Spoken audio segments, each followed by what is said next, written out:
Commandant Bouvier, merci infiniment pour cette introduction et je remercie aussi l'École de guerre pour cette invitation. C'est un privilège pour nous de pouvoir présenter sur le design, qui est un sujet qui nous passionne au Collège des Forces canadiennes depuis maintenant plus de 10 ans. Et ce qu'on a préparé en fait pour vous, c'est en fait une formule entretien où je vais m'entretenir avec le lieutenant-colonel Mathieu Primo, avec qui on collabore depuis quelques années. Et l'objectif de la présentation, c'est plutôt maintenant que vous avez eu un exposé très développé sur tous les aspects théoriques du design stratégique. Maintenant, en fait, la valeur ajoutée qu'on veut contribuer, c'est si demain matin, vous voulez utiliser le design dans votre unité, comment le feriez-vous? Donc, c'est ce qu'on vous propose aujourd'hui. Mathieu, je ne sais pas si tu peux allumer ta caméra. Voilà, il est là. Bonjour tout le monde, c'est un privilège d'être ici avec vous ce matin. Excellent. Cet après-midi pour vous. Oui. Donc, je développe un petit peu plus sur Mathieu. Il est gradué du programme de la School of Advanced Military Studies de l'armée américaine. Donc, c'est une école d'élite qui est une des premières à avoir commencé l'enseignement du design aux États-Unis. Il a aussi un background en planification, ainsi qu'une formation en information géospatiale et en ingénierie civile. Et ce qui est très intéressant de Mathieu, c'est qu'il a pratiqué le design au niveau stratégique en tant que conseiller à la sous-ministre à la Défense canadienne, Madame Jody Thomas. Il a aussi utilisé le design au niveau opérationnel et organisationnel au sein de son unité. Aussi, ce n'est pas un secret, mais dans ses passe-temps, il est artisan de canoë de cèdre. Donc, c'est très, très canadien, si on veut. Et au CFC, Mathieu est un peu notre arme secrète. Bien sûr, il vient faciliter nos exercices de design, tant au niveau des colonels qu'au niveau des majors et des lieutenants colonels. Donc, on est très, très heureux de pouvoir compter sur lui. Donc, pour cet entretien, en fait, moi, personnellement, Mathieu, ce que j'admire beaucoup, c'est ta capacité justement à traduire un bagage conceptuel très, très dense, très riche dans la vie de tous les jours. Et comme quoi tu peux appliquer le design pour n'importe quelle situation. Et l'autre aspect où je t'admire beaucoup, c'est ta capacité aussi à démontrer que le design, c'est pas si intimidant que ça. Et c'est quelque chose qui peut être accessible à n'importe quel officier et qui peut être extrêmement puissant, notamment pour s'attaquer à des problèmes complexes. Donc, comme première question, ce que je me demandais, c'est quelle situation t'ont amené à utiliser le design dans ton expérience de commandant d'unité? Merci Philippe. Encore une fois, bonjour à tous. Écoutez, mon expérience est énormément semblable, je le crois. J'ai grandi dans les unités de combat. Je suis ingénieur de combat. Mais à un certain niveau, j'ai eu la chance, comme Philippe a dit, d'aller à une école qui m'a introduit au design, particulièrement grâce au docteur Alice Butler-Smith qui m'a dit, Mathieu, si tu veux vraiment faire du design, tu dois aller en Israël.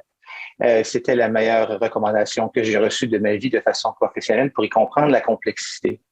Mais je vous y avoue qu'après cette étape-là et ensuite des périodes d'apprentissage au Collège des Forces canadiennes avec Philippe, je m'attendais qu'au retour dans les unités tactiques comme commandant d'une unité maintenant, qui est une unité majeure nationale, mais qui reste une unité essentiellement tactique en apparence du moins, je n'allais pas utiliser le design comme je l'avais utilisé à d'autres niveaux.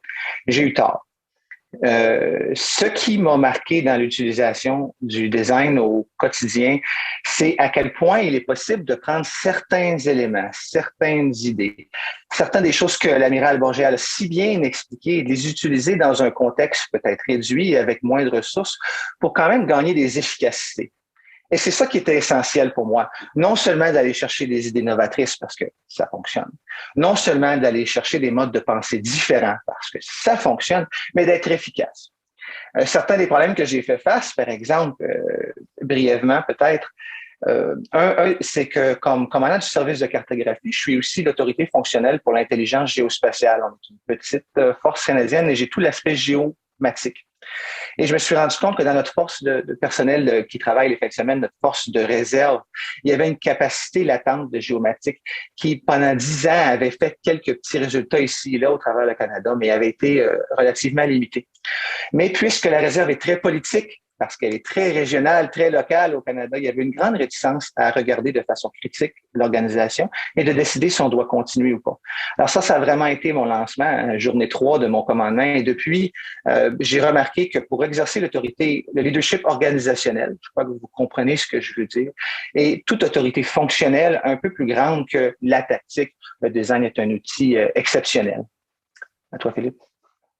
Merci, Mathieu. Je me demandais, est-ce que tu peux nous en dire plus sur le cas où tu as utilisé le design avec la force de réserve géomatique? Comment est-ce que tu t'y es pris? Comment tu as procédé? Merci pour la question. Pour moi, chaque problème de design présente, chaque problème avec une certaine complexité va changer mon approche brièvement. Alors, la première étape, quand j'ai vu la complexité du problème, et puis ce qui m'a amené à utiliser le design, c'est cette compréhension tacite, un petit peu l'intuition qui avait un aspect politique. Et qui dit politique dit complexité, inévitablement. Ensuite, je voyais aussi un élément de complexité sociale. Beaucoup de pensée irrationnelle, de passion mal gérée.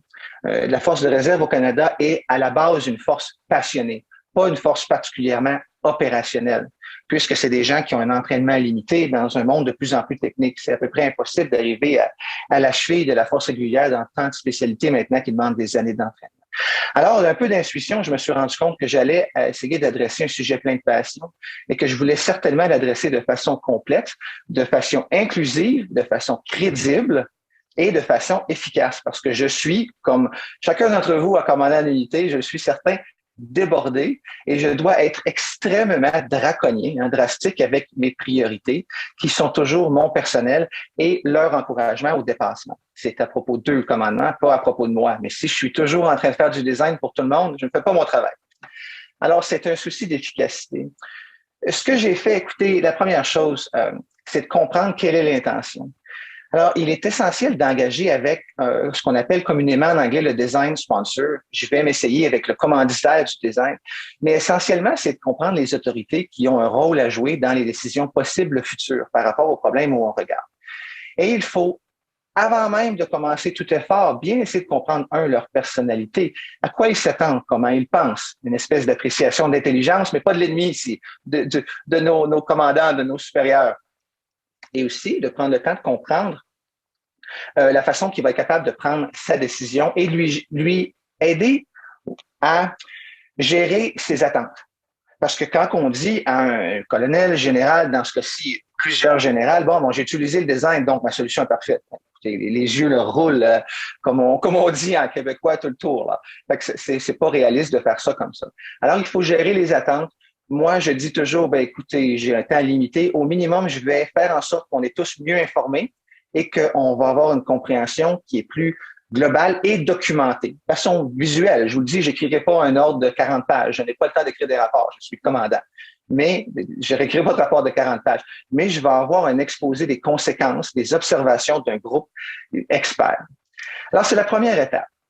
Ensuite, la deuxième étape, écoutez, c'est l'essentiel encore, c'est l'ingénierie sociale de votre groupe de travail.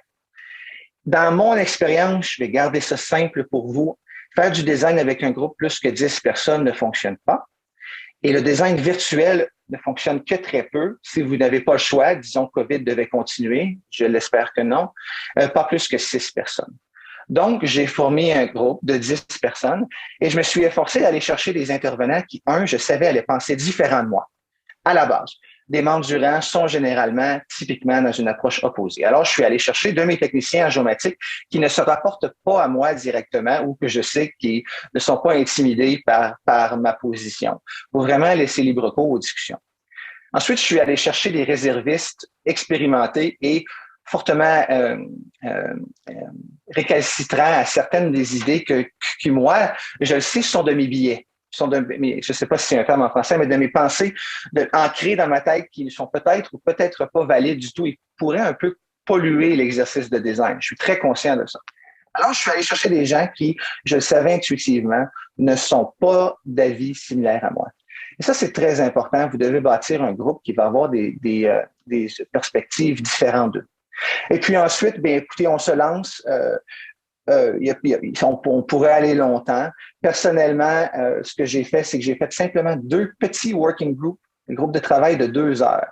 Et je suis arrivé, en utilisant les techniques de design, à des résultats qui ont débouché en une décision qui était 10 années en fabrication. C'est exceptionnel. Juste en ayant fait ces 2 exercices-là et en ayant documenté de façon structurée, en bon officier d'état-major, les réponses. À toi, Philippe. Excellent. Puis quand tu parles des activités que tu as fait avec ces groupes-là, quel genre de méthode tu as utilisé pour que les insights que Pierre-Marie parlait ou les faits saillants émergent avec ton équipe? Oui. Comme j'ai dit, une petite note, chaque problème a pas de complexité, j'irai avec l'intuition, mais dans ce cas-ci, j'ai utilisé simplement de diagramme de système de base. Je l'ai vu d'ailleurs derrière notre prochain présenteur qui en a une image. Alors, vous voyez, c'est commun même dans votre organisation. Et puis, moi, aujourd'hui, je voulais éviter la technologie, mais pour être sûr qu'on se comprend là, ici, là, quand je parle d'un diagramme de système, ce que je veux dire, c'est essentiellement d'un groupe ensemble qui va travailler ensemble à développer un sens partagé aux idées et qui va bâtir leurs idées de façon visuelle au maximum en établissant des nœuds et en établissant les liens entre les idées. Ce sont généralement des systèmes dans l'exploration de l'environnement pertinent. Et c'est important la différence avec ce qu'on appelle communément une mind map en anglais, mais ce qui en design est un diagramme de système ou système de système, c'est de bien qualifier les liens entre les idées. Parce que c'est souvent en qualifiant ces liens, que ce soit en renforcement positif, négatif, ou peu importe ici, là, choisissez une image, choisissez une expression, j'aime, je n'aime pas. La pertinence est dans la capacité de penser de façon critique à ce qui relie nos idées conceptuelles en groupe et d'aller y chercher de l'émergence. Et sans même faire un effort d'émergence, personne ne se dit « Ah, mais qu'est-ce que je ne vois pas que je devrais voir? » En faisant simplement mettre nos idées de façon visuelle en groupe, on arrive à un peu une espèce de percolation, moi qui adore le café, une espèce de percolation, de nouvelles façons de voir le problème en groupe. Et là, les gens s'engagent. Et là, les gens se sentent dynamiquement stimulés et on réussit vraiment à évoluer extrêmement rapidement dans un problème complexe comparativement à toute autre méthode qu'on pourrait utiliser juste en utilisant cet outil. Bon, toi? Oui, je pense que et c'est quelque chose qui même moi personnellement que le design m'a apporté beaucoup, c'est le pouvoir de la visualisation. Donc, d'essayer de rendre ce qu'on a au niveau de nos réflexions intellectuelles et d'essayer de les rendre sur papier pour mieux les partager et aussi inviter d'autres membres de l'équipe à contribuer à la même visualisation, ce qui nous permet d'avoir une perspective plus holistique du problème qu'on va rechercher.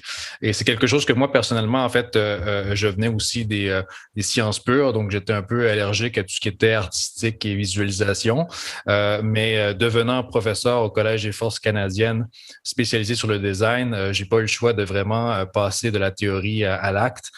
Et c'est vrai qu'aujourd'hui, depuis maintenant 6 ans, dès que j'ai n'importe quel enjeu, je passe tout de suite à la table à dessin et ça fait toute la différence parce que ça nous pousse tout de suite à penser au problème de manière conceptuelle et non de le penser en ces parties distinctes ou à penser directement en termes de solutions. Et je suis tout à fait d'accord avec toi que de faire un diagramme de système, ça nous aussi pousse à penser le problème de manière systémique et ça nous donne un avantage. Maintenant, c'est sûr que ce qui est, je pense, qui rend un peu certains officiers plus ou moins confortables avec le design, c'est que c'est très fluide. Hein? On ne sait pas exactement quel genre de produit on va arriver à la fin. C'est très exploratoire quand on le fait. Je me demande comment tu as fait avec ton équipe pour gérer les attentes. Oui, je pense qu'il y a deux dimensions à la question, Philippe. Il y a la dimension personnelle et la dimension de l'équipe. Alors, en prenant ta question de façon directe, avec les équipes pour gérer les attentes, je m'assure d'avoir planifié. Alors, tout comme lorsqu'on planifie notre planification comme militaire, hein, on dit le temps qu'on va passer à faire l'analyse de mission, les ordres d'avertissement, la planification détaillée, l'exécution. Dans toutes les armées, on a un système de planification. Alors, il faut aussi planifier notre séance de design avec, je vous le recommande, là, et en intérêt du temps, je vais être bref, un focus acharné sur la partie initiale qui est la compréhension de notre environnement actuel. Mais il faut quand même planifier notre temps parce qu'on vit dans la réalité que le temps est limité, que les gens attendent des décisions et qu'il y a un souci d'efficacité. Alors ça, je bâtis mon groupe, je ne leur dis qu'une étape à la fois ce qu'on va faire.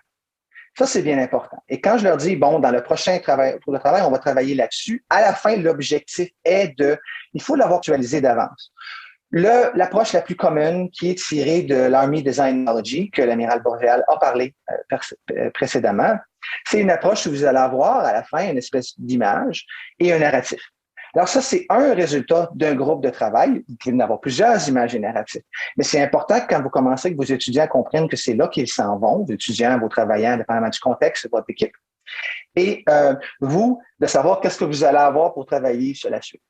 Alors ça vous permet de vraiment mieux gérer les attentes de votre groupe parce que bien que c'est le fun d'être créatif et peut-être de faire du prototype avec des Legos, toutes ces choses qui sont pertinentes au design, nous sommes des gens axés vers l'action, surtout au niveau d'unité. Et donc, il faut qu'il y ait toujours cette perception et cet entendu clair que ce que l'on fait n'est pas un exercice de futilité ou, comme on dit, un pelletage de nuages. Très canadien, ça aussi, je crois. Je crois pas que vous pelletez beaucoup de neige en France. Alors ça, c'est important. Mais au niveau personnel, il n'y a pas de recette magique. Le design, lorsqu'exécuté en présence d'un problème réellement complexe, avec de grandes équités et d'importance, est extrêmement inconfortable. Le nombre de fois, hier encore, où je présente les résultats d'un effort de design complexe, où je le présente et je me dis, écoutez, soit que c'est de la merde et je me fais dire qu'on a échoué complètement et qu'ils ne l'utiliseront pas et que j'ai perdu 20 heures et que je perds de la crédibilité avec mes équipes qui ne comprennent pas, ou soit que c'est absolument du génie réussi à les réorienter. À date, je dirais que j'ai 80% de succès. J'ai appris plus des 20% que j'ai échoué. Mais ça fonctionne. À toi, Philippe. Ouais, donc ce que je retiens aussi de ton expérience, ce que tu viens de partager, c'est que les officiers qui vont avoir plus tendance à expérimenter avec le design sont les officiers qui ont un petit peu plus le goût du risque. Parce que comme tu dis, peut-être qu'avec la planification, on va avoir des produits dont l'institution s'attend un peu plus. Tandis qu'avec le design, bon, toi, tu as eu un haut taux de succès, 80%, mais tu as eu peut-être aussi 20% d'insuccès qui sont même un peu embarrassants, qu'on peut apprendre de ça. Donc, ça prend énormément d'humilité qui vient avec ça. Donc, ce n'est pas nécessairement pour tous les officiers qui vont être confortables de se lancer dans cette autre façon de produire de la connaissance et de faire des décisions. Une autre question que j'ai pour toi, c'est que comme on l'a entendu avec la présentation de l'amiral Boréal, le design présente une autre terminologie. Que la terminologie dont on est habitué avec la COP10, par exemple, ou la planification opérationnelle. Et je me demandais, avec ton unité, est-ce que tu utilises le même langage que Pierre-Marie, par exemple, avec des mots comme émergence, des mots comme pertinence, sens partagé, ou est-ce que tu utilises le langage de planification quand tu fais du design? J'essaie d'utiliser un langage hybride qui s'adapte à mon audience. Mes troupes à moi, généralement, sont des gens très éduqués, techniciens géomatiques, sont plus à l'aise avec un langage lourd. Cependant, je vois vous noter l'utilisation d'un langage complexe. Oh, pardon. Pardon. L'utilisation d'un langage complexe peut créer une espèce d'intimidation intellectuelle. Et comme chef, c'est contraire à la philosophie du design. J'ai besoin d'une ambiance inclusive. J'ai besoin d'une ambiance où les gens ne sentent pas qu'ils sont moins intelligents que moi. Que j'ai besoin d'une ambiance où les gens n'essayent pas d'avoir l'air de la personne la plus intelligente dans la pièce. Et c'est difficile d'avoir cette espèce de self-awareness, comme l'amiral a commencé sa présentation, anglo-saxonne, semble-t-il, première fois que j'entends ce qualificatif. Mais c'est absolument essentiel, un style de leadership qui permet le design. Alors, prudent, j'essaie d'utiliser le langage de mon audience avant mon propre langage à moi. Excellent. Et dernière question, Mathieu, comment est-ce que, lorsque on sait que, et surtout tu l'as dit au début, tu essaies de former une équipe avec des gens qui vont être opposés à toi. Qu'est-ce que tu fais quand tu ressens qu'il y a des débordements, qu'un des membres de l'équipe prend trop de place? Comment est-ce que tu gères une situation comme ça quand tu veux garder le momentum du design?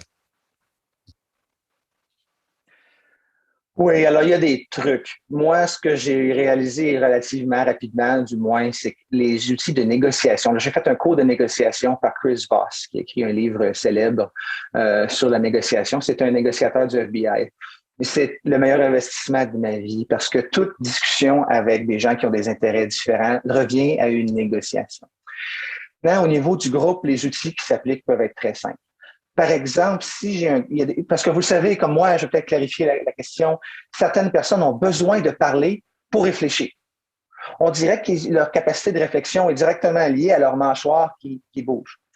Alors, à ces gens-là, je vais les forcer, je vais le noter et je vais forcer le groupe à utiliser des images plutôt que des mots. Je vais leur donner, OK, le mot ici, terrorisme, est mal conceptualisé. Dans notre contexte actuel, qu'est-ce qu'il veut dire pour vous? Prenez un papier, un dessin, faites un dessin. Alors, utilisez des images plutôt que des mots. Très efficace pour les faire réfléchir de façon plus profonde. Deuxièmement, si j'ai des gens qui vraiment, comme j'aime utiliser l'oxygène, souvent, je vais les mettre ce qu'on appelle du red teaming. Je crois que vous devez connaître. Alors, je vais leur dire, mon cher, écoute, j'ai besoin de ta pensée critique et de tes opinions claires et du fait que tu es pour observer de façon latente le travail du groupe présentement, en préparation à une critique structurée lorsqu'ils présentent leur prochain projet, la prochaine milestone, la prochaine étape du design. Et donc, je les engage dans l'effort, je les engage dans leur pensée critique tout en les désengageant de la discussion. Ce sont deux trucs, il y en a quelques-uns d'autres. Voilà. Je te remercie beaucoup, Mathieu. Écoute, c'est tout le temps qu'on avait. On pourrait en parler longuement parce qu'on est tous les deux passionnés de cela, mais c'est un peu pour donner une aperçu à la cohorte 28 d'un peu comment on traduit tout ce bagage théorique en pratico-pratique, comme on dit. Il y a plusieurs SWOT que je retiens de la discussion. Premièrement, on n'applique pas nécessairement le design à toutes les sauces. C'est surtout quand il y a beaucoup d'incertitudes, d'ambiguïté, tu disais d'irrationnel, de passion. Je rajouterais aussi s'il y a vraiment l'intérêt d'amener quelque chose de nouveau.